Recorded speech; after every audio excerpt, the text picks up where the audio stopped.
When science is big, it has the power to touch all of our lives. We gaan een driehoek bouwen, 250 meter onder de grond. Rimpelingen in de ruimtetijd, dat noemen we zwaartekrachtgolven. En dat is wat wij gaan gebruiken om te luisteren naar het heelal.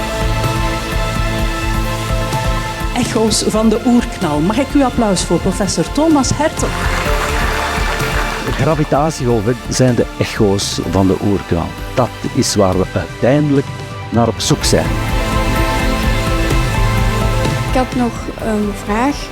Weet men de golflengte van die gravitatiegolven? Hele goede vraag. De golflengte van gravitatiegolven. If science was the Scrabble game, I would say that the Einsteintelescope would have triple word score.